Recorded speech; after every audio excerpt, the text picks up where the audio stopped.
अस्सलाम वालेकुम। तख्लीकी नसर च साढ़े कोल जेह्ड़ी तीसरी चीज़ आंदी है वो नॉवल है जी दीवा ते दरिया अफजल एहसन रंधावा दा। इन्हां बारे थोड़ी जी गल करने आं। अफजल एहसन होरां दा शुमार जेह्ड़ा ना पंजाबी ज़ुबान ते अदब दे अजीम कहानीकारां, अफसाना निगारां, ड्रामा निगारां, नॉवल निगारां ते शायरां विच आउंदा है। अपने इलाके दे अजीम सियासतदान ते मारूफ वकील भी ने। उन्हां दा नसरी ते शेरी कलाम अपनी फनी ते लिसानी खूबियां पारों लोकां तों शोहरत दी सनद हासिल कर रहा है जिस विच रवानी सादगी ते नरोलपन कुट-कुट के भरेआ होया है। थोड़ा जिहा इन्हां दा हो गया। अच्छा हुन मैं पहले भी कहा सी कि लिखारी दा मैं कोई इन्ना इंट्रो नहीं देआंगी क्योंकि इस विच जेह्ड़ा ना टेक्निकली ओरिजिनली जेह्ड़ा ना नसर बारे ही गल होंदी है। कोई सवाल आंदा है ते नसर दे बारे ही दसना है कि कोई भी टॉपिक होएगा ना ओह्दे बारे ही गल करांगे कि जी इस नॉवल दे केह्ड़े असलूब सन, इस नॉवल दे फिकरी ते फनी मिजाज बारे गल करो, एहो जिहियां छोटियां छोटियां गल्लां। अच्छा एक होर गल मैं करनी सी इस तों हट के है कुछ तुसी तुहाडे सवाल सन काफी स्टूडेंट्स ने कमेंट कीता कि जी पेपर विच जेह्ड़े मैं तुहानू जेह्ड़े थोड़े बहुत आउटलाइंस दित्तियां ने कि क्या होर लिखना काफी ने या कुछ होर भी एडिशनल चीज़ां भी डालनियां ने ते ओह्दे बारे में तुहानू एह् कवांगी कि जेह्ड़े भी मैं कोशिश कीती जो पॉइंट्स मैं दस रही आं या जेह्ड़ियां मैं लिखे होए न पॉइंट स्लाइड्स विच हो गए या जेह्ड़े नोट्स विच जो भी तुहानू मैं दित्ते न हेडिंग्स तुसी मोर और लेस तुसां ने ओही डालनियां ने ठीक है क्योंकि 7 ਤੋਂ 8 हेडिंग्स हर सवाल विच जरूरी होवनगियां 16 नंबर दा सवाल है ਇਹ ਸਾਰੀਆਂ ਹੈਡਿੰਗਸ ਜਿਹੜੀ ਨਾ ਇਹਦੇ ਵਿੱਚ ਫਿਰ ਅਬ ਹੁਣ ਪੋਇਟਰੀ ਦਾ ਨਾ ਜਦੀਦ ਸ਼ਾਇਰੀ ਤੇ ਕਲਾਸਿਕੀ ਸ਼ਾਇਰੀ ਇਹ ਦੋ ਸਾਡੇ ਸ਼ਾਇਰਾਂ ਦੇ ਮੇਜਰ ਪਾਰਟ ਹੈ ਠੀਕ ਹੈ ਤੇ ਇਹਦੇ ਵਿੱਚ ਤੇ ਡੈਫੀਨਿਟਲੀ ਸ਼ੇਰ ਹਰ ਇੱਕ ਹੈਡਿੰਗ ਵਿੱਚ ਆਏਗਾ ਸਬ ਹੈਡਿੰਗ ਵਿੱਚ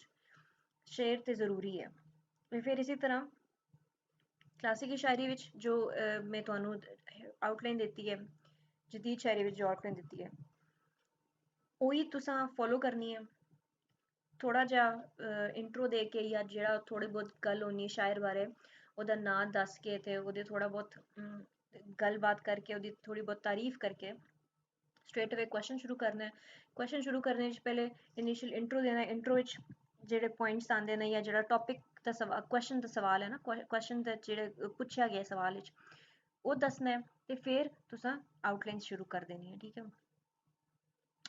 फॉर एग्जांपल कोई जेह्ड़ा इश्क ते सवाल आंदा है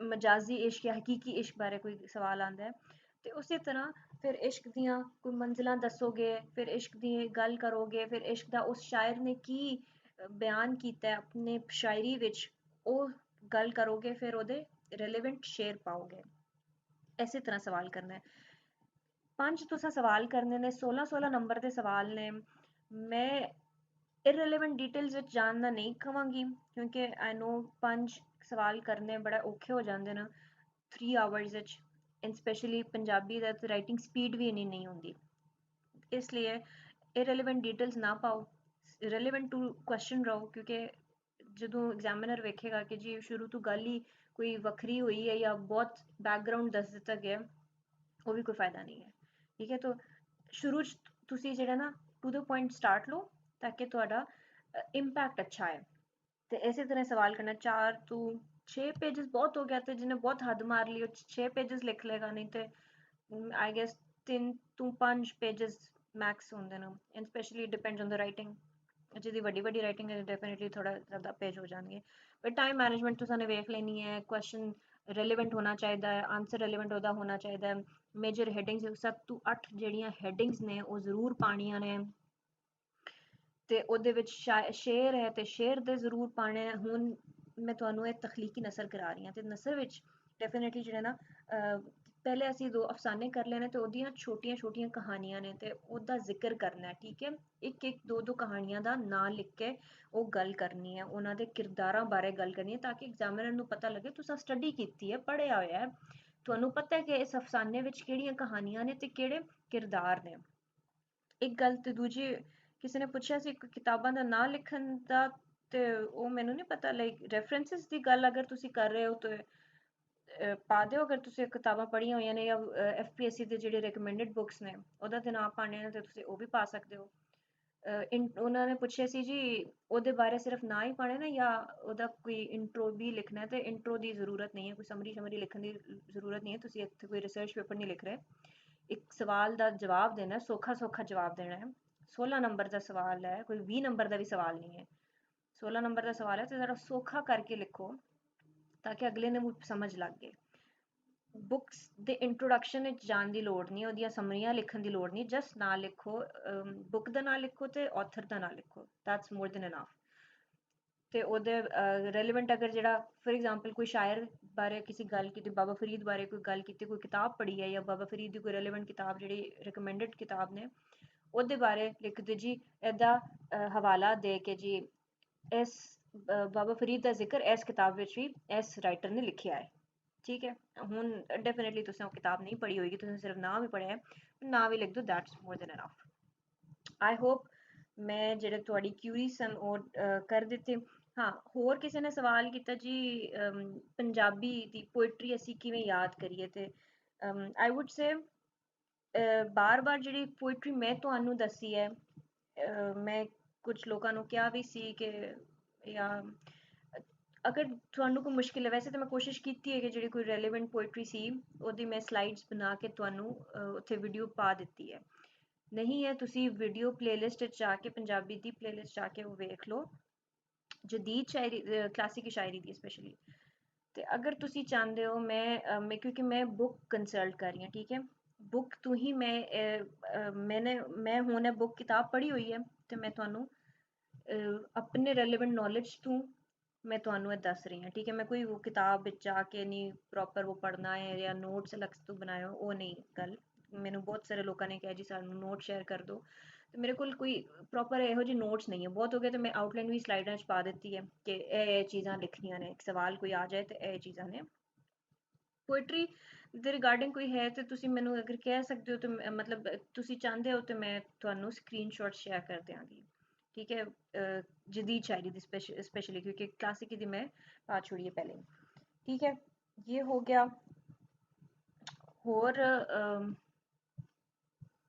हाँ, ਕੋਈ ਮੈਨੂੰ ਇਹ ਵੀ ਕਹਿ ਰਿਹਾ ਸੀ ਜੀ ਹੁਣ ਅਸੀਂ ਯਾਦ ਕਿਵੇਂ ਕਰੀਏ, ਤੇ ਬਾਰੀ ਬਾਰੀ ਪੜੋ ਸ਼ੇਰ ਨਹੀਂ ਹੈ, ਇਹ ਨਹੀਂ ਹੋ ਸਕਦਾ ਤੇ ਸੁਣ ਲਓ, ਪੰਜਾਬੀ ਸੌਂਗ ਸੁਣ ਲਓ, ਠੀਕ ਹੈ। ਜਿਨ੍ਹਾਂ ਨੂੰ ਪੰਜਾਬੀ ਵਿੱਚ ਥੋੜੀ ਬਹੁਤ ਕੋਈ ਮੁਸ਼ਕਿਲ ਪੇਸ਼ ਆ ਰਹੀ ਹੈ ਤੇ ਉਹ ਕੋਈ ਪੰਜਾਬੀ ਮੂਵੀਜ਼ ਵੇਖ ਲੈਣ, ਉਹ ਪੰਜਾਬੀ ਬਾਰ-ਬਾਰ ਜ਼ਰਾ ਸੁਣ ਲੈਣ ਤਾਂ ਕਿ ਨਾ ਤੁਹਾਡੀ ਥੋੜੀ ਫੈਮਿਲਿਅਰਿਟੀ ਹੋ ਜਾਏ ਜ਼ੁਬਾਨ ਨਾਲ, ਠੀਕ ਹੈ। ਤੇ ਅਗਰ ਤੁਹਾਡੇ ਕੋਲ ਬੁੱਕ ਹੈ ਤੇ ਉਹਨੂੰ ਪੜ੍ਹ ਕੇ ਨਾ ਉਹਨੂੰ ਲਿਖਣਾ ਸ਼ੁਰੂ ਕਰ ਦਿਓ, ਜਾਂ ਆਪਣੀ ਜਿਸ ਤਰ੍ਹਾਂ ਅਸੀਂ ਕਹਿੰਦੇ ਨਾ ਜੇ ਤੁਹਾਨੂੰ ਇੰਗਲਿਸ਼ ਨਹੀਂ ਆਉਂਦੀ ਤੇ ਇੰਗਲਿਸ਼ ਵਿੱਚ ਜਿਹੜੀ ਵੀ ਤੁਹਾਡੀ ਕੋਈ ਥਾਟਸ ਨੇ ਉਹਨੂੰ ਇੰਗਲਿਸ਼ ਵਿੱਚ ਟ੍ਰਾਂਸਲੇਟ ਕਰਕੇ ਲਿਖੋ। ਇਸੇ ਤਰ੍ਹਾਂ ਤੁਹਾਡੀ ਜਿਹੜੀ ਥਾਟਸ ਨੇ ਨਾ ਉਹਨੂੰ ਪੰਜਾਬੀ ਵਿੱਚ ਟ੍ਰਾਂਸਲੇਟ ਕਰਕੇ ਲਿਖਣਾ ਸ਼ੁਰੂ ਕਰ ਦਿਓ। ਫਿਰ ਤੁਹਾਨੂੰ ਕੋਈ ਮੁਸ਼ਕਿਲ ਹੋਏ, ਵਰਡਸ ਦੀ ਪ੍ਰੋਬਲਮ ਹੋਏ ਤੇ ਬੁੱਕ ਅਗਰ ਹੈ ਤੁਹਾਡੇ ਕੋਲ ਜਾਂ ਜਿੱਥੋਂ ਵੀ ਤੁਸੀਂ ਪੜ੍ਹ ਰਹੇ ਹੋ, ਕੋਈ ਪੀਡੀਐਫ ਹੈ, ਕੋਈ ਹਾਰਡ ਡਿਸਕ ਸੌਫਟਵੇਅਰ ਜੋ ਵੀ ਹੈ, ਉੱਥੋਂ ਵੇਖ ਲਿਓ ਕਿ ਜੀ ਕਿਹੜੇ ਕਿਸ ਤਰ੍ਹਾਂ ਉਹ ਵਰਡਸ ਲਿਖੇ ਜਾਂਦੇ ਨੇ, ਥੋੜੇ ਬਹੁਤ ਜਿਹੜਾ ਕੋਈ ਪ੍ਰੋਬਲਮ ਆ ਜਾਂਦਾ, ਠੀਕ ਹੈ ਜੀ। ਮੇਰੇ ਖਿਆਲ ਨਾਲ ਜਿੰਨੇ ਵੀ ਕੋਈ ਮੇਰੇ ਮਾਈਂਡ ਵਿੱਚ ਕਮੈਂਟਸ ਹਨ, ਜੋ ਵੀ ਮੈਂ ਤੁਹਾਡੇ ਕਮੈਂਟਸ ਪੜ੍ਹੇ ਮੈਂ ਤੁਹਾਨੂੰ ਆਨਸਰ ਕਰ ਦਿੱਤਾ ਹੈ।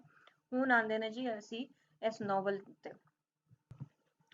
ਅੱਛਾ ਜੀ, ਅਫਜ਼ਲ ਅਹਿਸਨ ਰੰਧਾਵਾ ਜਿਹੜੇ ਨੇ 1937 ਵਿੱਚ ਪੈਦਾ ਹੋਏ ਨੇ, ਉਹਨਾਂ ਨੇ ਲਾਅ ਵੀ ਕੀਤਾ, ਕਾਨੂੰਨਦਾਨ ਵੀ ਰਹੇ ਨੇ, ਸਿਆਸਤ ਵਿੱਚ ਵੀ ਇਹਨਾਂ ਦੇ ਬੜਾ ਕੰਮ ਹੈ।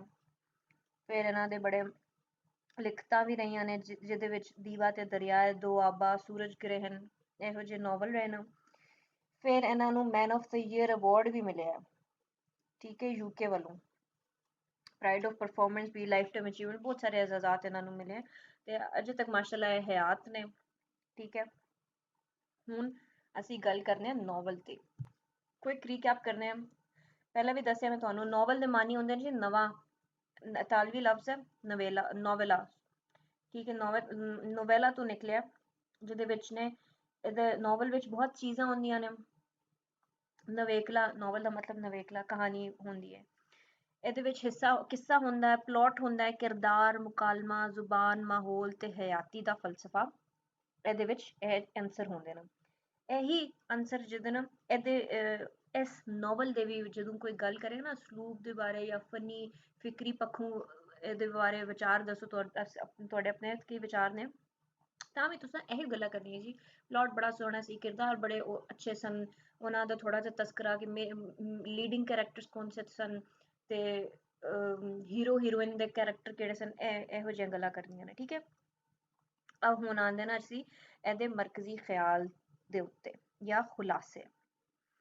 ਅਫਜ਼ਲ ਅਹਿਸਨ ਰੰਧਾਵਾ ਹੋਰਾਂ ਪਹਿਲੀ ਵਾਰ ਪਿੰਡ ਦੀ ਰਹਿਤਲ ਬਹਿਤਲ ਜਿਹੜੀ ਨਾ ਉਹਦੇ ਬਾਰੇ ਜਾਣਕਾਰੀ ਦਿੱਤੀ ਹੈ। ਕਿਉਂ ਜੇ ਇਹਦੇ ਪਿੰਡ ਵਿੱਚ ਜਿਹੜਾ ਨਾ ਪਿੰਡ ਵਿੱਚ ਰਹਿਣ ਵਾਲੀ ਜਿਹੜੀ ਦਲੇਰੀ ਹੁੰਦੀ ਹੈ, ਦੁੱਖ ਸੁੱਖ ਦਾ ਜਿਹੜਾ ਆਪਸ ਵਿੱਚ ਕਨੈਕਸ਼ਨ ਹੁੰਦਾ ਹੈ, ਉਹਨੂੰ ਇਹਨਾਂ ਨੇ ਮੌਜੂ ਬਣਾ ਕੇ ਤੇ ਇਹਦੇ ਉੱਤੇ ਇਹ ਮਹਾਨ ਨੋਵਲ ਲਿਖਿਆ, ਠੀਕ ਹੈ। ਇਹ ਨੋਵਲ ਜਿਹੜਾ ਨਾ ਹੁਣ ਮੈਂ ਡੈਫੀਨੇਟਲੀ ਸਾਰਾ ਨੋਵਲ ਤੇ ਪੜ੍ਹ ਕੇ ਤੁਹਾਨੂੰ ਨਹੀਂ ਦੱਸਾਂਗੀ, ਕ੍ਰਕਸ ਦੱਸਾਂਗੀ ਨੋਵਲ ਕਿਸ ਬਾਰੇ ਹੈ, ਠੀਕ ਹੈ। ਨੋਵਲ ਤੁਸੀਂ ਤੁਹਾਡੇ ਕੋਲ ਬੁੱਕ ਹੈ ਤੇ ਪੜ੍ਹ ਲਓ ਨੋਵਲ ਤੋਂ ਐਗਜ਼ੈਕਟਲੀ ਕੀ ਹੈ, ਕਿਉਂਕਿ ਖੁਲਾਸੇ ਇਹਦੇ ਵਿੱਚ ਬਤਾਇਆ ਤੇ ਮੈਂ ਖੁਲਾਸੇ ਦਾ ਵੀ ਖੁਲਾਸਾ ਦੱਸ ਰਹੀ ਹਾਂ।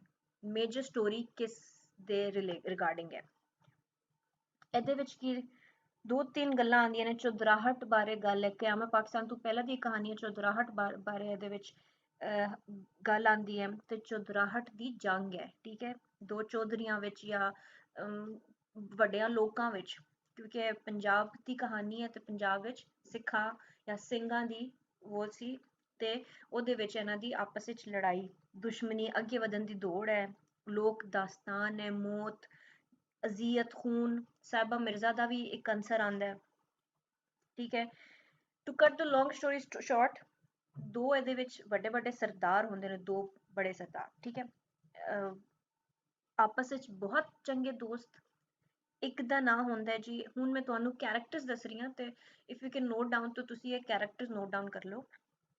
ਇੱਕ ਦਾ ਨਾਮ ਹੁੰਦਾ ਜੀ ਸਰਦਾਰ ਉਜਾਗਰ ਸਿੰਘ ਰੰਧਾਵਾ, ਇੱਕ ਹੈ ਮੇਜਰ ਕੈਰੈਕਟਰ, ਲੀਡਿੰਗ ਕੈਰੈਕਟਰ ਹੈ ਸਰਦਾਰ ਉਜਾਗਰ ਸਿੰਘ ਰੰਧਾਵਾ, ਤੇ ਦੂਜਾ ਹੈ ਕਰਤਾਰ ਸਿੰਘ ਸੰਧੂ, ਸਿੰਧੂ ਹੈ ਜਾਂ ਸੰਧੂ ਹੈ, ਠੀਕ ਹੈ। ਇਹ ਦੋ ਬਹੁਤ ਪਹਿਲੇ ਜਿਹੜੇ ਨਾ ਗੁੱਝੇ ਦੋਸਤ ਹੁੰਦੇ ਨੇ, ਇੱਕ ਦੂਜੇ ਬਗੈਰ ਖਾਣਾ ਵੀ ਨਹੀਂ ਖਾਂਦੇ, ਪਾਣੀ ਵੀ ਨਹੀਂ ਪੀਂਦੇ, ਪਰ ਫਿਰ ਕੀ ਹੁੰਦਾ ਕਿ ਇਹਨਾਂ ਦੇ ਵਿੱਚ ਆਪਸ ਵਿੱਚ ਲੜਾਈ ਪੈ ਜਾਂਦੀ ਹੈ, ਇੰਨੀ ਸ਼ਦੀਦ ਲੜਾਈ ਕਿ ਇੱਕ ਦੂਜੇ ਦੇ ਖੂਨ ਦੇ ਲਹੂ ਦੇ ਪਿਆਸੇ ਬਣ ਜਾਂਦੇ ਨੇ, ਠੀਕ ਹੈ। ਸਰਦਾਰ ਉਜਾਗਰ ਸਿੰਘ ਰੰਧਾਵਾ ਦਾ ਇੱਕ ਪੁੱਤਰ ਹੁੰਦਾ ਹੈ ਜਿਹਦਾ ਨਾਂ ਹੈ ਸ਼ਮਸ਼ੀਰ, ਇੱਕ ਨਹੀਂ ਹੁੰਦਾ ਬਹੁਤ ਸਾਰੇ ਹੁੰਦੇ ਨੇ ਜਿਹਦੇ ਵਿੱਚ ਇੱਕ ਦਾ ਨਾਂ ਸ਼ਮਸ਼ੀਰ ਹੈ, ਨਿੱਕਾ ਪੁੱਤਰ ਹੁੰਦਾ ਹੈ ਉਹਦਾ, ਸ਼ਮਸ਼ੀਰ ਦਾ ਭਰਾ ਕਹਿ ਲਓ ਜਾਂ ਉਜਾਗਰ ਸਿੰਘ ਦਾ ਦੂਜਾ ਪੁੱਤਰ ਵੱਡਾ ਪੁੱਤਰ ਹਰਬਚਨ, ਠੀਕ ਹੈ, ਹਰਬਚਨ ਸਿੰਘ। ਤੇ ਕਰਤਾਰ ਸਿੰਘ ਸੰਧੂ ਦੀ ਜੀ ਹੈ ਨਾ ਉਹ ਹੁੰਦੀ ਹੈ ਰੂਪੋ ਧੀ ਹੁੰਦੀ ਹੈ, ਤੇ ਹੁੰਦਾ ਕੀ ਹੈ ਜੀ ਆਪਸ ਵਿੱਚ ਮੇਲਿਆਂ ਠੇਲਿਆਂ ਦਾ ਇਹਨਾਂ ਦਾ, ਉਸੇ ਤਰ੍ਹਾਂ ਜੋ ਪੰਜਾਬ ਦੀ ਸਕਾਫਤ ਵਿੱਚ ਤੇ ਇਹੀ ਹੈ ਨਾ ਕਿ ਆਪਸ ਵਿੱਚ ਘੁੜਸਵਾਰੀ ਹੁੰਦੀ ਹੈ, ਨੇਜ਼ਾਬਾਜ਼ੀ ਹੈ, ਇਹੋ ਜਿਹੇ ਇਹਨਾਂ ਦੇ ਮੇਲੇ ਲੱਗਦੇ ਨੇ ਤੇ ਇਹਨਾਂ ਦੇ ਮੁਕਾਬਲੇ ਹੁੰਦੇ ਨੇ ਤੇ ਜਿੱਤਣ ਦੀ, ਇੱਕ ਦੂਜੇ ਤੋਂ ਜਿੱਤਣ ਦੀ ਇਹਨਾਂ ਦੀ ਬੜੀ ਬਾਜ਼ੀਆਂ ਲੱਗਦੀਆਂ, ਬਾਰੀਆਂ ਲੱਗਦੀਆਂ ਨੇ, ਉਹ ਵੀ ਸਾਰਾ ਸੀਨ ਹੁੰਦਾ ਕੀ ਹੈ ਜੀ ਆਪਸ ਵਿੱਚ ਤੇ ਇਹਨਾਂ ਦੀ ਬਹੁਤ ਲੜਾਈ ਹੁੰਦੀ ਹੈ, ਪਰ ਕਿਸੇ ਮੇਲੇ ਵਿੱਚ ਨਾ ਜਦੋਂ ਮੇਲੇ ਤੋਂ ਪਹਿਲਾਂ ਹੀ ਜਦੋਂ ਨਾ ਘੁੜਸਵਾਰੀ ਦਾ ਹੋ ਰਿਹਾ ਹੁੰਦਾ ਮੁਕਾਬਲਾ ਤੇ ਆਪਸ ਵਿੱਚ ਹਰਬਚਨ ਸਿੰਘ ਜਿਹੜਾ ਨਾ ਉਹ ਚਾਹੁੰਦਾ ਹੈ ਕਿ ਉਹੀ ਜਿੱਤੇ ਨਾ ਇਸ ਵਾਰੀ ਇਹ ਮੁਕਾਬਲਾ ਜਿਹੜਾ ਹੈ ਉਹੀ ਜਿੱਤੇ, ਹੋਰ ਦੂਜਾ ਕੋਈ ਵੀ ਨਾ ਜਿੱਤੇ, ਤੇ ਉਹ ਪ੍ਰੈਕਟਿਸ ਕਰ ਰਹੇ ਹੁੰਦੇ ਤੇ ਕਰਤਾਰ ਸਿੰਘ ਸਿੱਧੂ ਦੀ ਜਿਹੜੀ ਨਾ ਧੀ ਜਾਂ ਉਹਦੀ ਪਾਰਟੀ, ਹੁਣ ਇਹ ਦੋ ਆਪੋਜ਼ਿਟ ਪਾਰਟੀਆਂ ਨੇ, ਇੱਕ ਹੈ ਜੀ ਉਜਾਗਰ ਸਿੰਘ ਤੇ ਦੂਜਾ ਕਰਤਾਰ ਸਿੰਘ, ਤੇ ਉਜਾਗਰ ਸਿੰਘ ਵਾਲੀ ਪਾਰਟੀ ਜਿਹੜੀ ਹੈ ਉਹ ਟੀਮ ਜਿੱਤ ਰਹੀ ਹੈ ਤੇ ਕਰਤਾਰ ਸਿੰਘ ਵਾਲੀ ਹਾਰਦੀ ਹੈ ਹਰ ਵਾਰੀ। ਤੇ ਕੀ ਹੁੰਦਾ ਹੈ ਜੀ ਹੁਣ ਗਲਤ ਟੈਕਟਿਕਸ ਚੱਲਣੇ ਲੱਗ ਪੈਂਦੇ ਨੇ ਕਿ ਜੀ ਉਹ ਹਰਬਚਨ ਸਿੰਘ ਜਾਂ ਸ਼ਮਸ਼ੀਰ ਸਿੰਘ ਜਾਂ ਉਜਾਗਰ ਸਿੰਘ ਦੇ ਘੋੜਿਆਂ ਨੂੰ ਨਾ ਜਾਂ ਤੇ ਖੋਲ ਲੈਣਾ ਚਾਹੁੰਦੇ ਨੇ ਜਾਂ ਉਹਦੀਆਂ ਲੱਤਾਂ ਵੱਢ ਦੇਣਾ ਚਾਹੁੰਦੇ ਨੇ, ਇਹੋ ਦੋ ਗੱਲਾਂ ਹੁੰਦੀਆਂ ਨੇ। ਤੇ ਇੱਕ ਵਾਰੀ ਕੀ ਹੁੰਦਾ ਜੀ ਸ਼ਮਸ਼ੀਰ ਜਿਹੜਾ ਉਹਦਾ ਨਿੱਕਾ ਪੁੱਤਰ ਹੈ ਉਜਾਗਰ ਸਿੰਘ ਦਾ, ਉਹ ਵੇਖਦਾ ਕਿ ਜੀ ਰਾਤੀ ਕੋਈ ਸਤਬਲ ਵਿੱਚ ਆਇਆ ਤੇ ਉਹਨੇ ਨਾ ਉਹਦੇ ਘੋੜੇ ਦੀ ਨਾ ਉਹ ਲੱਤ ਵੱਢਣ ਲੱਗ ਪਏ ਨੇ, ਤੇ ਉਹਦੀ ਅੱਖ ਖੁੱਲ ਜਾਂਦੀ, ਉਹ ਜਾਗ ਜਾਂਦਾ, ਵੇਖਦਾ ਤੇ ਜੀ ਉਹਦੀ ਕਰਤਾਰ ਸਿੰਘ ਸਿੱਧੂ ਦੀ ਦਾ ਧੀ ਹੁੰਦੀ ਹੈ ਰੋਪੋ। ਤੇ ਉਸ ਵੇਲੇ ਤੇ ਉਹ ਭੱਜ ਜਾਂਦੀ ਹੈ। ਫਿਰ ਇਸੇ ਤਰ੍ਹਾਂ ਨਾ ਉਹ ਆਪਸ ਵਿੱਚ ਮਿਲਦੇ ਨੇ ਮੇਲੇ 'ਚ, ਉਹ ਆਪਸ ਵਿੱਚ ਫਿਰ ਮਿਲਦੇ ਨੇ ਤੇ ਉਹਨਾਂ ਨੂੰ ਨਾ ਆਪਸ ਵਿੱਚ ਪਿਆਰ ਹੋ ਜਾਂਦਾ। ਠੀਕ ਹੈ, ਮਾਂ ਪਿਓ ਦੀ ਆਪਸ ਵਿੱਚ ਉਹਨਾਂ ਦੇ ਪਿਓਾਂ ਦੀ ਲੜਾਈ ਹੈ, ਲੇਕਿਨ ਬੱਚਿਆਂ ਨੂੰ ਕੀ ਹੋ ਗਿਆ, ਆਪਸ ਵਿੱਚ ਮੁਹੱਬਤ ਹੋ ਜਾਂਦੀ ਹੈ। ਤੇ ਪ੍ਰੋਬਲਮ ਹੁਣ ਇੱਥੋਂ ਸ਼ੁਰੂ ਹੁੰਦੀ ਹੈ। ਮੈਂ 20-40 ਸਾਰੀ ਕਹਾਣੀ ਜਿਹੜੀ ਹੈ ਨਾ ਉਹ ਛੋੜ ਕੇ ਮੈਂ ਐਂਡਿੰਗ ਪਾਰਟ ਤੁਹਾਨੂੰ ਦੱਸ ਰਹੀ ਹਾਂ। ਹੁੰਦਾ ਕੀ ਹੈ ਜੀ, ਸ਼ਮਸ਼ੀਰ ਮਿਰਜ਼ਾ ਸਾਹਿਬਾ ਦਾ ਮੈਂ ਜ਼ਿਕਰ ਕੀਤਾ ਸੀ ਸ਼ੁਰੂ ਵਿੱਚ ਕਿ ਇਹਦੇ ਵਿੱਚ ਮਿਰਜ਼ਾ ਸਾਹਿਬਾ ਦਾ ਵੀ ਟੱਚ ਆਉਂਦਾ। ਕਿਵੇਂ? ਜਿਵੇਂ ਮਿਰਜ਼ਾ ਸਾਹਿਬਾ ਨੂੰ ਭਜਾ ਕੇ ਲੈ ਜਾਂਦਾ, ਇਸੇ ਤਰ੍ਹਾਂ ਸ਼ਮਸ਼ੀਰ ਰੋਪੂ ਨੂੰ ਭਜਾ ਕੇ ਲੈ ਜਾਂਦਾ। ਜਾਂਦੇ ਨਾ ਉਹਦੀ ਸ਼ਾਦੀ ਹੋਣ ਲੱਗਦੀ ਹੈ। ਸ਼ਮਸ਼ੀਰ ਆਪਣੀ ਜਿਹੜੀ ਮੰਗ ਹੁੰਦੀ ਹੈ ਉਹਨੂੰ ਵੀ ਉਹ ਕਤਲ ਕਰ ਦਿੰਦਾ। ਫਿਰ ਉਹਦੀ ਸ਼ਾਦੀ ਹੋਣ ਲੱਗ ਪੈਂਦੀ ਰੋਪੋ ਦੀ, ਉਹਨੂੰ ਸ਼ਾਦੀ ਵਾਲੇ ਦਿਨ ਭਜਾ ਕੇ ਲੈ ਜਾ ਰਿਹਾ ਹੁੰਦਾ ਤੇ ਕਿਸੇ ਜਗ੍ਹਾ ਉਹ ਜਾ ਕੇ ਥੋੜਾ ਜਿਹਾ ਸਾਹ ਲੈਂਦੇ ਨੇ ਤੇ ਨਾ ਉੱਥੇ ਸ਼ਮਸ਼ੀਰ ਦਾ ਭਰਾ ਆ ਜਾਂਦਾ ਹਰਬਚਨ ਸਿੰਘ। ਤੇ ਹੁਣ ਉਹਦੇ ਕੋਲ ਦੋ ਆਪਸ਼ਨਸ ਹੁੰਦੀਆਂ ਨੇ, ਜਾਂ ਤੇ ਉਹ ਭਰਾ ਨੂੰ ਮਾਰ ਦੇ ਜਾਂ ਉਹ ਰੋਪੋ ਨੂੰ ਮਾਰ ਦੇ।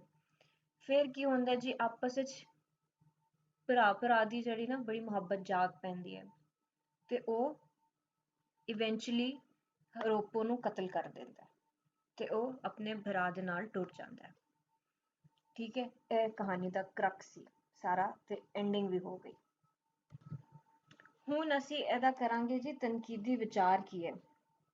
ਠੀਕ ਹੈ, ਆਈ ਹੋਪ ਕਹਾਣੀ ਤੁਹਾਨੂੰ ਸਮਝ ਆ ਗਈ ਹੋਗੀ ਕਿ ਜੀ ਉਹਨੇ ਆਪਣੀ ਮੁਹੱਬਤ ਨੂੰ ਹੀ ਕਤਲ ਕਰ ਦਿੱਤਾ। ਤਨਕੀਦੀ ਵਿਚਾਰ ਵਿੱਚ ਨੋਵਲਿਟ ਦਾ ਹੀਰੋ ਸ਼ਮਸ਼ੀਰ ਸਿੰਘ ਆਪਣੇ ਦੁਸ਼ਮਣਾਂ ਦੀ ਧੀ ਰੋਪੋ ਨੂੰ ਪਸੰਦ ਕਰਦਾ ਹੈ ਤੇ ਉਹਨੂੰ ਲੱਗਦਾ ਹੈ ਕਿ ਉਹਦੀ ਮੰਗ ਜਿੰਦੂ ਜਿਹੜੀ ਹੈ ਨਾ ਉਹ ਰਾਜ ਅਰੋੜਾ ਤੇ ਉਹਨੂੰ ਵੀ ਉਹ ਮਾਰ ਦਿੰਦਾ। ਫਿਰ ਇਸ ਦੇ ਨਾਲ ਹੀ ਨਾ ਉਹਦੀ ਆਪਣੇ ਭਰਾ ਸ਼ਮਸ਼ੀਰ ਦੀ ਆਪਣੇ ਭਰਾ ਨਾਲ ਹਰਬਚਨ ਸਿੰਘ ਨਾਲ ਜਿਹੜੀ ਦੁਸ਼ਮਣੀ ਪੈ ਜਾਂਦੀ ਹੈ ਤੇ ਉਹ ਰੋਪੂ ਦੇ ਵਿਆਹ ਦੇ ਵੇਲੇ ਨਾ ਸ਼ਮਸ਼ੀਰ ਉਹਨੂੰ ਕੱਢ ਕੇ ਲੈ ਜਾਂਦਾ। ਪਰ ਰਾਹ ਵਿੱਚ ਉਹਦਾ ਹਰਬਚਨ ਨਾਲ ਟਾਕਰਾ ਹੁੰਦਾ। ਔੜਕ ਭਰਾ ਦੀ ਮੁਹੱਬਤ ਜਿਹੜੀ ਨਾ ਉਹ ਗਾਲਿਬ ਆ ਜਾਂਦੀ ਹੈ ਤੇ ਉਹ ਆਪਣਾ ਪਿਆਰ ਕੁਰਬਾਨ ਕਰ ਦਿੰਦਾ ਤੇ ਰੋਪੂ ਨੂੰ ਮਾਰ ਕੇ ਭਰਾ ਦੇ ਗਲ ਲੱਗ ਕੇ ਰੋਣ ਲੱਗ ਪੈਂਦਾ। ਇਹ ਕਹਾਣੀ ਮਿਰਜ਼ਾ ਸਾਹਿਬਾ ਨਾਲ ਕਈ ਥਾਵਾਂ ਤੇ ਮਿਲਦੀ ਹੈ। ਉੱਥੇ ਮਾਸੀ ਜਿਹੜੀ ਸੀ ਉਹਨੂੰ ਸਾਹਿਬਾ ਨੂੰ ਜਿਹੜੀ ਨਾ ਘਰੋਂ ਕਢਾ ਦਿੰਦੀ ਹੈ ਉਹਦੀ ਮਾਸੀ, ਤੇ ਇੱਥੇ ਜਿਹੜੀ ਹਾਕਾ ਮਾਛਨ ਹੈ ਉਹ ਜਿਹੜੀ ਹੈ ਉਹ ਕਢਾ ਦਿੰਦੀ ਹੈ। ਉੱਥੇ ਬੱਕੀ ਹੈ ਤੇ ਇੱਥੇ ਘੋੜਾ ਹੈ। ਸਾਹਿਬਾ ਮਿਰਜ਼ਾ ਵਿੱਚ ਬੱਕੀ ਹੁੰਦੀ ਹੈ, ਜਿਹੜੀ ਸਾਹਿਬਾ ਦੀ ਮਿਰਜ਼ੇ ਦੀ ਬੜੀ ਜਿਹੜੀ ਨਾ ਖੂਬਸੂਰਤ ਘੋੜੀ ਹੁੰਦੀ ਹੈ, ਤੇ ਇੱਥੇ ਘੋੜਾ ਹੈ। ਠੀਕ ਹੈ, ਉੱਥੇ ਮਿਰਜ਼ਾ ਸੂਰਮਾ ਹੈ, ਵਿਆਹ ਹੋਵੇ ਛੱਡ ਦੇਵਾਂ ਮੰਗ ਨਾ ਛੱਡੀ ਜਾਵੇ। ਠੀਕ ਹੈ, ਤੇ ਇੱਥੇ ਜਿਹੜਾ ਨਾ ਸ਼ਮਸ਼ੀਰ ਬੜਾ ਗੈਰਤਮੰਦ ਹੀਰੋ ਹੈ। ਉਸ ਕਹਾਣੀ ਸਾਹਿਬਾ ਮਿਰਜ਼ਾ ਵਿੱਚ ਜਿਹੜੇ ਨਾ ਸਾਹਿਬਾ ਭਰਾਵਾਂ ਦੀ ਮੁਹੱਬਤ ਵਿੱਚ ਤੀਰ ਭੰਨ ਦਿੰਦੀ ਹੈ ਤੇ ਇੱਥੇ ਸ਼ਮਸ਼ੀਰ ਜਿਹੜਾ ਨਾ ਉਹ ਆਪਣੇ ਵੀਰ ਦੀ ਮੁਹੱਬਤ ਵਿੱਚ ਆਪਣੀ ਮੁਹੱਬਤ ਨੂੰ ਰੋਪੂ ਨੂੰ ਉਹਨੂੰ ਮਾਰ ਛੱਡਦਾ। ਤੇ ਇਹ ਥੋੜਾ ਜਿਹਾ ਕੰਪੈਰੀਜ਼ਨ ਕਹਿ ਲਓ, ਥੋੜਾ ਜਿਹਾ ਕੰਪੈਰੀਜ਼ਨ ਸੀ ਦੋਵਾਂ ਸਟੋਰੀਆਂ ਦਾ ਕਿ ਸਾਹਿਬਾ ਮਿਰਜ਼ਾ ਨਾਲ ਬੜਾ ਅੱਛਾ। ਇਹਦੇ ਉੱਤੇ ਸਵਾਲ ਵੀ ਆ ਸਕਦਾ ਸਾਹਿਬਾ ਮਿਰਜ਼ਾ ਦੇ ਕਿਵੇਂ ਜਿਹੜਾ ਨਾ ਰਿਲੇਵੈਂਟ ਹੈ ਜਾਂ ਉਹਦੇ ਨਾਲ ਮਿਲਦੀ ਹੈ, ਤੇ ਇਸ ਤਰ੍ਹਾਂ ਤੁਸੀਂ ਕੰਪੈਰੀਜ਼ਨ ਕਰ ਦੇਣਾ। ਹੁਣ ਨੋਵਲ ਦੇ ਦੀਵਾ ਤੇ ਦਰਿਆ ਦੇ ਅਨਾਸਰ ਬਾਰੇ ਗੱਲ ਕਰਾਂਗੇ। ਆਈ ਹੋਪ ਤੁਹਾਨੂੰ ਇਹ ਚੀਜ਼ਾਂ ਸਮਝ ਆ ਗਈਆਂ। ਨੋਵਲ ਦਾ ਖੁਲਾਸਾ ਮੈਂ ਦੱਸ ਦਿੱਤਾ ਹੈ ਕਿ ਆਪਸ ਵਿੱਚ ਦੋ ਸਿੰਘਾਂ ਦੀ ਬੜੀ ਲੜਾਈ ਹੁੰਦੀ ਹੈ ਤੇ ਉਹਨਾਂ ਦੇ ਬੱਚੇ ਜਿਹੜੇ ਨੇ ਆਪਸ ਵਿੱਚ ਇੱਕ ਦੂਜੇ ਦੇ ਨਾਲ ਮੁਹੱਬਤ ਕਰਨ ਲੱਗ ਪੈਂਦੇ ਨੇ ਤੇ ਆਖੀਰ ਲਈ ਸ਼ਮਸ਼ੀਰ ਜਿਹੜਾ ਹੈ ਉਹ ਆਪਣੀ ਹੀ ਮੁਹੱਬਤ ਨੂੰ ਆਪਣੇ ਭਰਾਵਾਂ ਦੀ ਮੁਹੱਬਤ ਲਈ ਕੁਰਬਾਨ ਕਰ ਦਿੰਦਾ ਹੈ, ਆਪਣੀ ਮੁਹੱਬਤ ਲੜਕੀ ਨੂੰ, ਕੁੜੀ ਨੂੰ, ਰੋਪੂ ਨੂੰ। ਠੀਕ ਹੈ, ਇਹ ਸਾਰੀ ਸਟੋਰੀ ਸੀ ਤੇ ਇਹਦਾ ਹੀ ਜਿਹੜਾ ਹੈ ਉਹ it's relevant to Mirza and Sahiba. ਫਿਰ ਹੁਣ ਅਨਾਸਰ ਕਿਹੜੇ ਨੇ? ਨੋਵਲ ਦੇ ਵੀ ਅਨਾਸਰ ਇਹੋ ਹੀ ਹੁੰਦੇ ਨੇ ਜਿਹੜੇ ਇਸ ਨੋਵਲ ਦੇ ਆਮ ਜਿਹੜੇ ਮੈਂ ਤੁਹਾਨੂੰ ਨੋਵਲ ਦੇ ਅਨਾਸਰ ਦੱਸ ਦਿੱਤੇ ਨੇ ਉਹ ਵੀ ਅਨਾਸਰ ਹੋਏ ਨੇ ਤੇ ਇਹ ਵਾਲੇ ਆਨਸਰ ਵੀ ਹੋਏ ਨੇ। ਪਲਾਟ ਹੁੰਦਾ, ਠੀਕ ਹੈ, ਹਰ ਚੀਜ਼ ਹੈ ਕਿ ਸੀਕੁਐਂਸ ਕਿਵੇਂ ਆਏ। ਨੋਵਲ ਦਾ ਜਿਹੜਾ ਪਲਾਟ ਹੈ ਨਾ ਕਹਾਣੀ ਲੈ ਕੇ ਟੁਰਦਾ ਦੋਸਤੀ ਤੇ ਦੁਸ਼ਮਣੀ ਦੇ ਰੰਗ।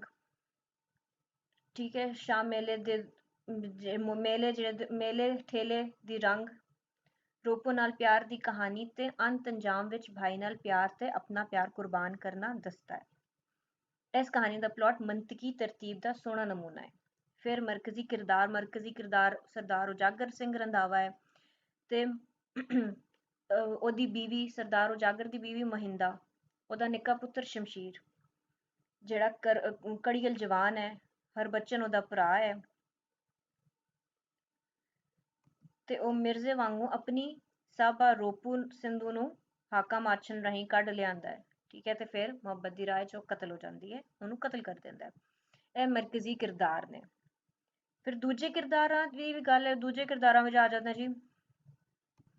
ਅੱਛਾ, ਮਰਕਜ਼ੀ ਕਿਰਦਾਰ ਵਿੱਚ ਨਾ ਉੱਤੇ ਤੇ ਮੈਂ ਤੁਹਾਨੂੰ ਦੱਸਿਆ ਨਾ ਕਿ ਮਰਕਜ਼ੀ ਕਿਰਦਾਰ ਵਿੱਚ ਦੋ ਕਿਰਦਾਰ ਆਉਂਦੇ ਨੇ, ਜਿਹੜਾ ਸ਼ਮਸ਼ੀਰ ਤੇ ਰੋਪੋ, ਇਹ ਦੋ ਮਰਕਜ਼ੀ, ਕਿਉਂਕਿ ਇਹਨਾਂ ਦੀ ਕਹਾਣੀ ਹੈ ਤੇ ਇਹਨਾਂ ਦੇ ਇਰਦ ਗਿਰਦ ਹੀ ਘੁੰਮ ਰਹੀ ਹੈ। ਦੂਜੇ ਕਿਰਦਾਰ ਵਿੱਚ ਉਹਦਾ ਸ਼ਮਸ਼ੀਰ ਦਾ ਪਿਓ ਆ ਜਾਂਦਾ ਹੈ, ਇਸੇ ਤਰ੍ਹਾਂ ਰੋਪੋ ਦਾ ਪਿਓ ਆ ਜਾਂਦਾ ਹੈ। ਉਹ ਹੋਰ ਲੋਕ ਵੀ ਨੇ, ਹਾਕੂ ਖਰਲ ਹੋ ਗਿਆ ਜਿਹੜਾ ਸਰਦਾਰ ਦਾ ਸੱਜਣ ਹੈ, ਸਰਦਾਰ ਉਜਾਗਰ ਦਾ। ਫਿਰ ਹਰਬਚਨ ਸਿੰਘ ਹੈ, ਉਹਦਾ ਭਰਾ ਹੈ। ਫਿਰ ਇਸੇ ਤਰ੍ਹਾਂ ਹੋਰ ਜਿਹੜੇ ਨਾ ਰੈਂਡਮ ਕਹਾਣੀ ਕਿਰਦਾਰ ਵੀ ਆਉਂਦੇ ਨੇ, ਉਹਦੇ ਬਾਰੇ ਡਿਟੇਲ ਜਾਣ ਦੀ ਲੋੜ ਨਹੀਂ ਹੈ। ਮਾਹੌਲ ਤੇ ਮਾਸ਼ਰਤ ਬਾਰੇ ਅਗਰ ਅਸੀਂ ਗੱਲ ਕਰੀਏ ਤੇ ਜੀ ਨੋਵਲ ਵਿੱਚ ਸਾਂਝੇ ਪੰਜਾਬ ਦਾ ਤਸੱਵੁਰ ਤੇ ਸੁੱਖ ਪਾਤਰ ਮਿਲਦੇ ਨੇ, ਜਿੱਥੇ ਮੇਲੇ ਠੇਲੇ ਹੁੰਦੇ ਨੇ, ਵੱਡੇ ਲੋਕ ਇੱਕ ਦੂਜੇ ਨਾਲ ਸ਼ਰਾਬਾਂ ਪੀਂਦੇ ਨੇ ਤੇ ਸ਼ਰਾਬਾਂ ਪੀਂਦੇ ਨੇ। ਠੀਕ ਹੈ, ਫਿਰ ਜਿਹੜੀ ਨਾ ਘੋੜ ਦੌੜ ਹੁੰਦੀ ਹੈ, ਨੇਜ਼ਾਬਾਜ਼ੀ ਹੈ, ਭੰਗੜਾ, ਬਹੁਤ ਸਾਰੇ ਜਿਹੜੇ ਨਾ ਇਸ਼ਕਬਾਜ਼ੀ, ਲੜਨ ਫੜਨ, ਪੀਣ ਪਿਲਾਵਨ, ਜਿਹੜੇ ਨੋਰਮਲ ਪੰਜਾਬ ਦੀ ਸਕਾਫਤ ਦੇ ਸਾਰੇ ਰੰਗ ਨੇ ਨਾ, ਉਹ ਸਾਨੂੰ ਇੱਥੇ ਨਜ਼ਰ ਆਉਂਦੇ ਨੇ। ਇਹ ਸਭ ਕੁਝ ਕਤਲ, ਮੁਹੱਬਤ, ਲੜਾਈ ਝਗੜਾ, ਇਹ ਸਭ ਜਿਹੜਾ ਨਾ ਸਾਨੂੰ ਪੇਂਡੂ ਵਸੇਬ ਦਾ ਨਕਸ਼ਾ ਵਿਖਾਉਂਦੇ ਨੇ, ਜਿੱਥੇ ਸ਼ਰੀਕ ਵੀ ਦਿਸਦੇ ਨੇ ਤੇ ਭਰਾ ਬਹਿਨ ਬਣ ਜਾਂਦੇ ਨੇ। ਮੁਕਾਲਮਾ ਜਿਹੜਾ ਨਾ, ਮੁਕਾਲਮਾ ਵੀ ਬੜੇ ਇਹਨਾਂ ਨੇ ਸੁਥਰੇ ਅੰਦਾਜ਼ ਵਿੱਚ ਕੀਤਾ ਹੈ।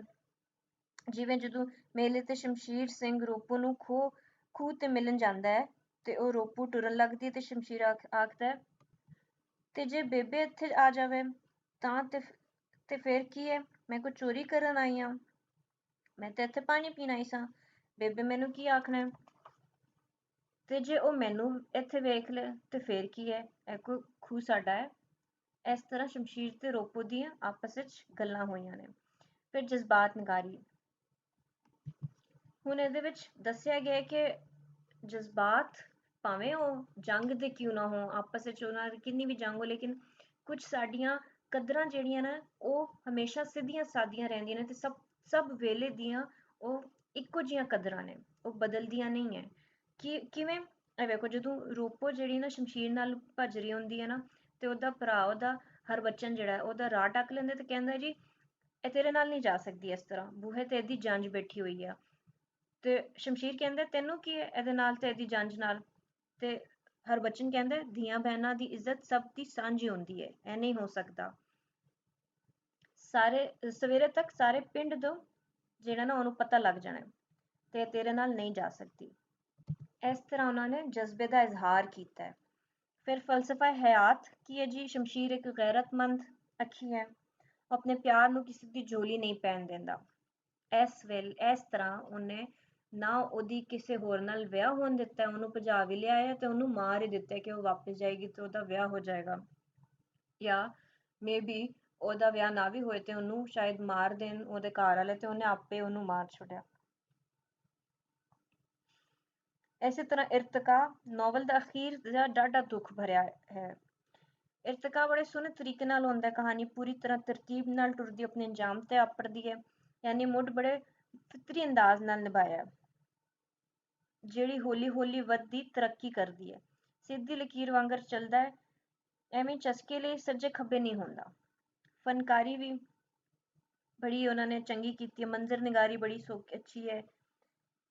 ਠੀਕ ਹੈ, ਫਨਕਾਰੀ ਵਿੱਚ ਕੀ ਆ ਜਾਏਗਾ, ਮੰਜ਼ਰ ਨਿਗਾਰੀ ਵਸੇਬ ਦੀ ਮਾਸ਼ਰਤੀ ਤਸਵੀਰ ਹੈ, ਤੰਜ਼ ਤੇ ਤਨਕੀਦ ਹੈ, ਰੋਮਾਨ ਹੈ, ਲਜ਼ਤ ਪਰਸਤੀ ਦਾ ਅੰਸਰ ਜਿਹੜਾ ਕੋਈ ਵੀ ਨਜ਼ਰ ਨਹੀਂ ਆਉਂਦਾ, ਜਿਨਸੀਅਤ ਤੇ ਉਰਿਆਨੀ, ਠੀਕ ਹੈ, ਕਿਰਦਾਰ ਨਿਗਾਰੀ, ਅਸਲੂਬ ਇਸਕੇ ਦੇ ਵਿੱਚ ਬਾਅਦ ਜਾਂਦੇ ਨੇ। ਠੀਕ ਹੈ, ਇਹ ਸਾਰੀਆਂ ਚੀਜ਼ਾਂ ਸਨ। ਮੰਜ਼ਰ ਨਿਗਾਰੀ ਦੀ ਗੱਲ ਕਰਦੇ ਹਾਂ। ਮੰਜ਼ਰ ਕੀ ਹੈ ਜੀ, ਉਹ ਸਾਰਾ ਵਸੇਬ ਦਾ ਮੰਜ਼ਰ, ਉਹ ਸਾਰਾ ਉਸ ਇਲਾਕੇ ਦਾ ਮੰਜ਼ਰ, ਕਿ ਇੱਕ ਕੋਈ ਵੀਰਾਨ ਖੂਹ ਸੀ, ਉਜੜਿਆ ਬਾਗ ਸੀ, ਬੜੀ ਡਰੋਨੀ ਕੋਈ ਥਾਂ ਸੀ, ਕੱਲਾ ਦੁਕੱਲਾ ਜਿਹੜਾ ਨਾ ਉਹ ਦੁਪਹਿਰ ਵੇਲੇ ਮੁੜੀਆਂ ਵਿੱਚੋਂ ਨਹੀਂ ਲੰਘਦਾ ਕੋਈ ਵੀ ਕੱਲਾ ਬੰਦਾ। ਇਸ ਉਜੜੇ ਬਾਗ ਦੀ ਗੱਲ ਹੋ ਰਹੀ ਹੈ ਕਿ ਉੱਥੇ ਵੀਰਾਨ ਖੂਹ ਸੀ, ਉਹ ਬੜੀ ਡਰੋਨੀ ਥਾਂ ਸੀ ਤੇ ਵੱਡੇ ਵਡੇਰੇ ਲੋਕ ਕਹਿੰਦੇ ਸਨ ਕਿ ਇਹ ਬੜੀ ਪੱਕੀ ਥਾਂ ਹੈ ਤੇ ਉੱਥੇ ਕੋਈ ਵੀ ਨਹੀਂ ਜਾਂਦਾ ਸੀ, ਨਾ ਦਿਨ ਵੇਲੇ ਵੀ ਨਹੀਂ ਤੇ ਰਾਤੀ ਤੇ ਕੋਈ ਜਾਣ ਦਾ ਸੋਚ ਵੀ ਨਹੀਂ ਸਕਦਾ ਸੀ। ਤੇ ਉਹ ਸੱਚੀ-ਮੁੱਚੀ ਪੱਕੀ ਥਾਂ ਸੀ। ਕਈ ਲੋਕਾਂ ਰਾਤ ਵੇਲੇ ਉੱਥੇ ਰੰਗ ਬਰੰਗੀਆਂ ਰੋਸ਼ਨੀਆਂ ਵੇਖੀਆਂ ਨੇ ਤੇ ਗਾਉਣ ਦੀ ਆਵਾਜ਼ ਸੁਣੀ ਹੈ ਤੇ ਦੁਪਹਿਰ ਵੇਲੇ ਉੱਥੇ ਲੰਘਦੇ ਕਈ ਬੰਦਿਆਂ ਤੇ ਸਵਾਣਿਆਂ ਨੂੰ ਡੀਮੀਆਂ ਪਈਆਂ ਨੇ। ਠੀਕ ਹੈ, ਇਹ ਸਾਰੀਆਂ ਮੰਜ਼ਰ ਨਿਗਾਰੀ ਬੜੀ ਇੱਕ ਡਰੋਨੀ ਜੀ ਖੌਫਨਾਕ ਜੀ ਮੰਜ਼ਰ ਨਿਗਾਰੀ ਉਹਨਾਂ ਨੇ ਕੀਤੀ ਹੈ। ਫਿਰ ਵਸੇਬ ਦੀ ਮਾਸ਼ਰਤੀ ਤਸਵੀਰ ਕਿਹੜੀ ਹੈ? ਉਜਾਗਰ ਸਿੰਘ ਦਾ ਪਿਓ ਸ਼ਰਾਬ ਪੀਂਦਾ ਹੈ। ਠੀਕ ਹੈ, ਸੂਰਮਿਆਂ ਦੀ ਮੁਨਾਫਕਤ ਨਾ ਕਰਨੀ, ਪੱਗ ਵਟਾਈ ਦੀ ਜਾਗੂ ਖਰਲ ਦੀ ਤਰ੍ਹਾਂ ਲਾਜ ਤੇ ਸਾਂਝੀ ਯਾਰੀ ਦੁਸ਼ਮਣੀ, ਕਮੀਆਂ ਕਾਰਾਂ ਨਾਲ ਮੰਦਾ ਬੋਲਣਾ ਜਿਵੇਂ ਉਜਾਗਰ ਨਿੱਕੇ ਈਸਾਈ ਨੂੰ ਆਖਦਾ ਹੈ, ਓਏ ਜਾਵੇ ਮਾਂ ਦੀਆਂ ਖਸਮਾਂ, ਓਏ ਭੂਤਨੀ ਦਿਆ। ਇਸ ਤਰ੍ਹਾਂ ਗੱਲ ਕਰਨਾ ਹੈ ਵਸੇਬ ਦੀ ਇੱਕ ਉਸ ਮਾਸ਼ਰੇ ਦੀ ਜਿਹੜੀ ਹੈ ਨਾ ਤਸਵੀਰ ਹੈ। ਫਿਰ ਘੋੜੇ ਪਾਲਣਾ, ਖੇਲ ਕੂਦ ਜਿਹੜੇ ਨੇ, ਨੇਜ਼ਾਬਾਜ਼ੀ, ਭੰਗੜਾ, ਇਹ ਸਾਰੀਆਂ ਚੀਜ਼ਾਂ, ਡਕੈਤੀਆਂ, ਲੜਾਈ ਝਗੜਾ, ਗੈਰਤਮੰਦ ਹੋਣਾ, ਇਹ ਸਾਰੀਆਂ। ਠੀਕ ਹੈ, ਫਿਰ ਆ ਜਾਂਦਾ ਜੀ ਤੰਜ਼ ਤੇ ਤਨਕੀਦ। ਲਿਖਾਰੀ ਨੇ ਜਿਹੜਾ ਨਾ ਥੋੜਾ ਥੋੜਾ ਤੰਜ਼ ਤੇ ਤਨਕੀਦ ਨਾਲ ਵੀ ਕੰਮ ਕੀਤਾ, ਕਮੀਆਂ ਦੇ ਸਪੈਸ਼ਲੀ ਦੇ ਕਿਰਦਾਰਾਂ ਦੇ ਹਵਾਲੇ ਨਾਲ ਉਹਨਾਂ ਨੇ ਬੜਾ ਐਸਾ ਕੰਮ ਕੀਤਾ। ਫਿਰ ਰੋਮਾਨ ਦੀ ਗੱਲ ਹੈ ਤੇ ਰੋਮਾਨ ਜਿਹੜਾ ਨਾ ਉਹਦੇ ਤੇ ਇਸ ਦਾ ਸਾਰਾ ਨੋਵਲ ਦਾ ਅਟੂਟ ਅੰਗ ਹੈ ਰੋਮਾਂਸ ਜਿਹੜਾ ਹੈ ਸ਼ਮਸ਼ੀਰ ਤੇ ਰੋਪੋ ਦਾ। ਲਜ਼ਤ ਪ੍ਰਸਤੀ ਦਾ ਅੰਸਰ ਨਹੀਂ ਨਜ਼ਰ ਆਉਂਦਾ ਸਾਨੂੰ। ਠੀਕ ਹੈ, ਜਿਹੜਾ ਨਾ ਮਤਲਬ ਸਟੋਰੀ ਨੂੰ ਦਿਲਚਸਪ ਬਣਾਉਣ ਵਾਲੀ ਲਜ਼ਤ ਹੈ ਲੇਕਿਨ ਦੂਜੇ ਕਿਸਮ ਦੀ ਕੋਈ ਇਸ ਤਰ੍ਹਾਂ ਦੀ ਲਜ਼ਤ ਨਹੀਂ ਹੈ। ਠੀਕ ਹੈ, ਜਿਨਸੀਅਤ ਤੇ ਉਰਿਆਨੀ ਵੀ ਨਹੀਂ ਹੈ ਇਹਦੇ ਵਿੱਚ। ਕਿਰਦਾਰ ਨਿਗਾਰੀ ਵੀ ਬੜੀ ਉਹਦੇ ਉੱਤੇ ਮਿਹਨਤ ਕੀਤੀ ਗਈ ਹੈ। ਇੱਕ ਕਿਰਦਾਰ ਦਾ ਹੁਲੀਆ ਤੇ ਸਰਾਪਾ ਬੜਾ ਉਹਨਾਂ ਨੇ ਦੱਸਿਆ ਪ੍ਰੋਪਰ ਤਰੀਕੇ ਨਾਲ। ਹਰ ਕਿਰਦਾਰ ਆਪਣੇ ਇਲਮ ਸਿਆਣਪ ਸੁਗੜ ਮਿਜ਼ਾਜ ਤੇ ਮਾਸ਼ਰਤੀ ਕਿਰਦਾਰ ਮੁਤਾਬਿਕ ਜ਼ੁਬਾਨ ਬੋਲਦਾ ਹੈ। ਜਿਵੇਂ ਲਾਲਾ ਗੁਰਧਾਰੀ ਮਿਲ ਕਰ ਆਉਂਦਾ ਹੈ ਤੇ ਉਜਾਗਰ ਸਿੰਘ ਆਖਦਾ ਹੈ, ਮਾਂ ਦਾ ਖਸਮ ਵੱਡਾ ਸ਼ਾਹੂਕਾਰ ਆਇਆ ਹੈ ਘੋੜੇ ਦਾ ਮੁੱਲ ਕਰਨ। ਠੀਕ ਹੈ, ਫਿਰ ਜ਼ੁਬਾਨ ਵੀ ਇਹਨਾਂ ਨੇ ਬੜੀ ਜੀ ਸੌਖੀ ਇਸਤੇਮਾਲ ਕੀਤੀ ਜਿਹੜੀ ਆਮ ਲੋਕਾਂ ਨੂੰ ਸਮਝ ਆ ਜਾਂਦੀ ਹੈ। ਕੋਈ ਇਹਦੀ ਕੋਈ ਮੁਸ਼ਕਿਲ ਨਹੀਂ ਹੈ। ਤਸ਼ਬੀਹਾਂ ਦਾ ਵੀ ਇਹਨਾਂ ਨੇ ਜ਼ਿਕਰ ਕੀਤਾ ਹੈ, ਜਿਵੇਂ ਘੋੜੇ ਇੰਜ ਉੱਠੇ ਜਿਵੇਂ ਕਮਾਨਾਂ ਵਿੱਚੋਂ ਤੀਰ ਨਿਕਲਦੇ ਨੇ। ਇਸ ਤਰ੍ਹਾਂ ਇਹਨਾਂ ਨੇ ਤਸ਼ਬੀਹਾਂ ਦਾ ਵੀ ਜ਼ਿਕਰ ਕੀਤਾ ਹੈ। ਅਖਾਣ ਦਾ ਵੀ ਇਹਨਾਂ ਨੇ ਜ਼ਿਕਰ ਕੀਤਾ ਹੈ, ਮੁਹਾਵਰੇ ਜਿਹਨੂੰ ਅਸੀਂ ਕਹਿੰਦੇ ਨੇ। ਠੀਕ ਹੈ, ਜਿਵੇਂ ਨਾਲੇ ਚੋਰ ਨਾਲੇ ਚਤਰ, ਚਲੱਤਰ ਹੁੰਦਾ ਜਾਂ ਚਤਰ ਆਈ ਡੋਂਟ ਨੋ ਬਟ ਲਿਖਿਆ ਚਤਰ ਹੀ ਜਾਂਦਾ ਹੈ ਗੈਸ। ਨਾਲੇ ਚੋਰ ਨਾਲੇ ਚਤਰ। ਤੇ ਕਦੀ ਦਰਿਆ ਨੂੰ ਵੀ ਬੰਨ ਵੀ ਵੱਜਦਾ ਹੈ। ਫਿਰ ਇੱਕ ਬੜੀ ਕਾਮਨ, ਬੰਦਾ ਰੱਬ ਵਿੱਚ ਝਾਤੀ ਮਾਰ ਸਕਦਾ ਪਰ ਰੰਨ ਦੇ ਵਿੱਚ ਨਹੀਂ। ਠੀਕ ਹੈ, ਫਿਰ ਇਸ ਤਰ੍ਹਾਂ ਦੇ ਕੁਝ ਇਹਨਾਂ ਨੇ ਤਾਰੀਖੀ ਇਸ਼ਾਰੇ ਵੀ ਕੀਤੇ ਨੇ, ਜਿਵੇਂ ਕਿ ਤੂੰ ਵੀ ਬੇਬੇ ਢਾਕੇ ਬੰਗਾਲੇ ਦੀਆਂ ਮਾਰਦੀ ਰਹਿਣੀ ਹੈ। ਦਾਨਿਸ਼ ਤੇ ਅਖਲਾਕ ਦੀ ਗੱਲ ਵੀ ਹਰ ਕੁਝ ਥਾਵਾਂ ਤੇ ਮਿਲਦੀ ਹੈ ਸਾਨੂੰ, ਜਿਵੇਂ ਧੀਆਂ ਬਹਿਨਾਂ ਦੀ ਇੱਜ਼ਤ ਸਭ ਦੀ ਸਾਂਝੀ ਹੁੰਦੀ ਹੈ। ਵੇਰੀ ਨੂੰ ਕਦੀ ਮਾੜਾ ਨਹੀਂ ਸਮਝੀਦਾ। ਤੇ ਫਿਰ ਸੁਲ੍ਹਾ ਕੀਤਾ ਬੰਦਾ ਨਿੱਕਾ ਤੇ ਨਹੀਂ ਹੋ ਜਾਂਦਾ। ਇਹੋ ਜਿਹੀਆਂ ਬਹੁਤ ਸਾਰੀਆਂ ਇਹਦੇ ਵਿੱਚ ਅਸਲੂਬ ਵੀ ਨੇ, ਫਿਕਰੀ ਤੇ ਫੰਨੀ ਹੈਸੀਅਤ ਨਾਲ ਵੀ ਬੜੀ ਚੰਗੀ ਗੱਲ। ਠੀਕ ਹੈ, ਫੰਨੀ ਮੈਂ ਤੁਹਾਨੂੰ ਦੱਸਿਆ ਨਾ ਫਨਕਾਰੀ ਜਿਹੜੀ ਉਹਨਾਂ ਦੀ ਮੰਜ਼ਰ ਨਿਗਾਰੀ ਹੈ ਸਾਰੀ, ਤੇ ਫਿਕਰੀ ਵਿੱਚ ਸਾਰੇ ਫਲਸਫਾ ਹਯਾਤ ਤੇ ਜਜ਼ਬਾਤ ਤੇ ਕਿਰਦਾਰ ਤੇ ਮਰਕਜ਼ ਜਿਹੜਾ ਨਾ ਮਾਹੌਲ ਵਗੈਰਾ ਇਹ ਸਾਰੀ ਆ ਜਾਏਗੀ। ਠੀਕ ਹੈ, ਮੁੱਕਦੀ ਗੱਲ ਹੈ ਜੀ। ਮੈਰਨ ਕ੍ਰਾਫੋਰਡ ਕਹਿੰਦੇ ਨੇ ਉਹਨਾਂ ਨੇ ਤਾਰੀਫ ਵਿੱਚ ਕਿਹਾ ਜੀ, ਨੋਵਲ ਇੱਕ ਅਜਿਹੀ ਥੀਏਟਰ ਹੈ ਕਿ ਜੇ ਇਹ ਨਾ ਸਿਰਫ ਆਪਣੇ ਅੰਦਰ ਪਲਾਟ ਤੇ ਪਾਤਰ ਨੂੰ ਸਮਾ ਲੈਂਦਾ ਹੈ ਸਗੋਂ ਸਟੇਜ ਤੇ ਡਰਾਮੇ ਦੇ ਹੁਨਰ ਤੋਂ ਵੀ ਆਜ਼ਾਦ ਹੈ। ਇਸ ਨੂੰ ਪਾਤਰਾਂ ਦੀ ਪੋਸ਼ਾਕ ਤੇ ਮਾਹੌਲ ਨੂੰ ਸਜਾਵਣ ਲਈ ਸਾਮਾਨ ਦੀ ਵੀ ਲੋੜ ਨਹੀਂ ਹੁੰਦੀ, ਸਗੋਂ ਇਹਨਾਂ ਸਾਰੀਆਂ ਜ਼ਰੂਰਤਾਂ ਨੂੰ ਪੂਰੀਆਂ ਕਰਨ ਵਾਸਤੇ ਨੋਵਲਕਾਰ ਦਾ ਲਫ਼ਜ਼ੀ ਹੁਨਰ ਕਾਫੀ ਹੁੰਦਾ ਹੈ, ਜਿਹੜਾ ਕਿ ਰੰਧਾਵਾ ਹੋਰਾਂ ਕੋਲ ਵਧੇਰਾ ਹੈ। ਉਹਨਾਂ ਦਾ ਇਹ ਨੋਵਲ ਫੰਨੀ ਫਿਕਰੀ ਪੱਖੋਂ ਇੱਕ ਸੁਲੱਖਣੀ ਕੋਸ਼ਿਸ਼ ਹੈ। ਇਸ ਨੋਵਲ ਨੇ ਆਉਣ ਵਾਲੇ ਨੋਵਲ ਨਿਗਾਰਾਂ ਲਈ ਰਾਹ ਕੱਢ ਦਿੱਤੀ ਹੈ। ਠੀਕ ਹੈ, ਇਹ ਮੁੱਕਦੀ ਗੱਲ ਹੋ ਗਈ ਜੀ। ਉਮੀਦ ਹੈ ਤੁਹਾਨੂੰ ਸਮਝ ਆ ਗਿਆ ਹੋਗਾ। ਥੋੜਾ ਜਿਹਾ ਔਖਾ ਸੀ ਕਿਉਂਕਿ ਜ਼ਰਾ ਲੈਂਗੁਏਜ ਥੋੜੀ ਜਿਹੀ ਨਾ ਸਿੱਖਾਂ ਦੀ ਆ ਜਾਂਦੀ ਹੈ ਪੰਜਾਬੀ, ਪਰ ਮੇਰਾ ਖਿਆਲ ਨਾਲ ਹੁਣ ਤੁਹਾਨੂੰ ਥੋੜਾ ਜਿਹਾ ਸੌਖਾ ਲੱਗ ਪਿਆ ਹੋਊਗਾ। ਮੈਂ ਤੁਹਾਨੂੰ ਸਟੋਰੀ ਦੱਸ ਦਿੱਤੀ ਹੈ, ਸਾਰੇ ਉਹਦੇ ਆਨਸਰ ਦੱਸ ਦਿੱਤੇ ਨੇ। ਸਵਾਲ ਜਿਹੜਾ ਨਾ ਇਹੋ ਹੀ ਆਉਂਦਾ ਹੈ ਕਿ ਫਿਕਰੀ ਫਨੀ ਪੱਖੋਂ ਕਿ ਇਸ ਨੋਵਲ ਨੂੰ ਆਪਣੇ ਵਿਚਾਰ ਦੱਸੋ ਇਸ ਨੋਵਲ ਬਾਰੇ। ਠੀਕ ਹੈ ਜੀ, ਕੋਈ ਹੋਰ ਸਵਾਲ ਹੋਇਆ ਤੇ ਜੀ ਮੈਨੂੰ ਤੁਸੀਂ ਪੁੱਛ ਸਕਦੇ ਹੋ। ਓਕੇ, ਅੱਲਾ ਹਾਫਿਜ਼।